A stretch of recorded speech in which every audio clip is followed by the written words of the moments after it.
प्रिय श्रद्धालु, राम कथा कलयुग में कामधेनु गाय के समान है, कलयुग में कल्प वृक्ष के समान है, जीवन में चारों पुरुषार्थों को प्राप्त करा देती है।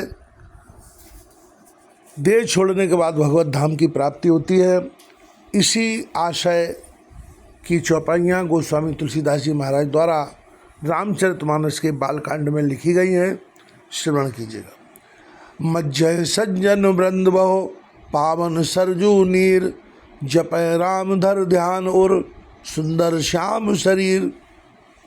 सज्जनों के बहुत से समूह उस दिन श्री सरयू जी के पवित्र जल में स्नान करते हैं और हृदय में सुंदर श्याम शरीर श्री रघुनाथ जी का ध्यान करके उनके नाम का जप करते हैं। दरस परस मज्जन अरूपाना, हरय पाप कहे वेद पुराना। नदी पुनीत अमित महिमा अति, कह न सके शारदा विमलमती। वेद पुराण कहते हैं कि श्री सरयू जी का दर्शन, स्पर्श, स्नान और जलपान पापों को हरता है। यह नदी बड़ी ही पवित्र है, इसकी महिमा अनंत है, जिसे विमल बुद्धि वाली सरस्वती जी भी नहीं कह सकती। राम धाम दापुरी सुहावन, लोक समस्त विदित अति पावन। चार खान जग जीव अपारा, अवध तजय तन नहीं संसारा। यह शोभायमान अयोध्यापुरी श्री रामचंद्र जी के परम धाम को देने वाली है, सब लोकों में प्रसिद्ध है और अत्यंत पवित्र है। जगत में अंडज, स्वेदज, उद्भिज और जरायुज चार खानी प्रकार के अनंत जीव हैं। इनमें से जो कोई भी अयोध्या जी में शरीर छोड़ते हैं वे फिर संसार में नहीं आते, जन्म मृत्यु के चक्कर से छूटकर भगवान के परम धाम में निवास करते हैं। सब विधिपुरी मनोहर जानी, सकल सिद्ध प्रद मंगल खानी। विमल कथा कर कीन आरंभा, सुनत नशाएं काम मधुभंगा। इस अयोध्यापुरी को सब प्रकार से मनोहर, सब सिद्धियों के देने वाली और कल्याण की खान समझकर मैंने इस निर्मल कथा का आरंभ किया, जिसके सुनने से काम, मद और दंभ नष्ट हो जाते। रामचरितमानस यह नामा, सुनत श्रवण पाई ये विश्रामा। मन कर विषय अनल जर बन जरही, हुए सुखी जे यह सर परही। इसका नाम रामचरितमानस है, जिसके कानों से सुनते ही शांति मिलती है। मन रूपी हाथी विषय रूपी दावानल में जल रहा है, वह यदि इस रामचरितमानस रूपी सरोवर में आ पड़े तो सुखी हो जाए। आगे गोस्वामी तुलसीदास जी महाराज कहते हैं, रामचरितमानस मुनि भावन, बिरचऊ शंभु सुहावन पावन।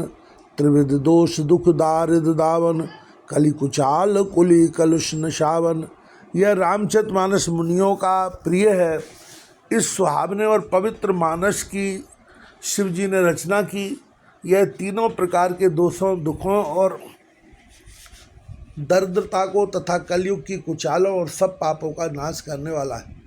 रच महेश निज मानस राखा, पाय सुसमऊ शिवासन भाखा। ताते रामचरितमानस बर, धर्यो नाम ही अहेर हरसर। श्री महादेव जी ने इसको रचकर अपने मन में रखा था और स्वअवसर पाकर पार्वती जी से कहा। इसी से शिव जी ने इसको अपने हृदय में देखकर और प्रसन्न होकर इसका सुंदर रामचरितमानस नाम रखा। कहूँ कथा सोई सुखद सुहाई, सादर सुनऊँ सुजन मन लाई। मैं उसी सुख देने वाली स्वामिनी राम कथा को कहता हूँ। ये सज्जनों, आदर पूर्वक मन लगाकर इसे सुनिए। जस मानस जय विद भयो, जग प्रचार जय हेतु। अब सोई कहूँ प्रसंग सब, सुमिर उमा ब्रख केतु। यह रामचरितमानस जैसा है, जिस प्रकार बना है और जिस हेतु से जगत में इसका प्रचार हुआ, अब वही सब कथा में श्री उमा महेश्वर का स्मरण करके कहता हूँ।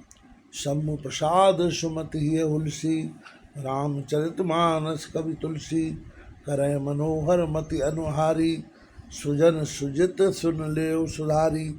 श्री शिव जी की कृपा से उसके हृदय में सुंदर बुद्धि का विकास हुआ, जिससे तुलसीदास श्री रामचरितमानस का कवि हुआ। अपनी बुद्धि के अनुसार तो वह इसे मनोहर ही बनाता है, किंतु फिर भी हे सज्जनों, सुंदर चित्त से सुनकर इसे आप सुधार लीजिए। सुमित भूम थल हृदय अगाधु, वेद पुराण उदित घन साधु, बरसें राम सुजस बरबारी, मनोहर मंगलकारी। सुंदर सात्विकी बुद्धि भूमि है, हृदय ही उसमें गहरा स्थान है, वेद पुराण समुद्र है और साधु संत मेघ हैं। वे साधु रूपी मेघ श्री राम जी के श्वेत रूपी सुंदर मधुर मनोहर मंगलकारी जल की वर्षा करते हैं।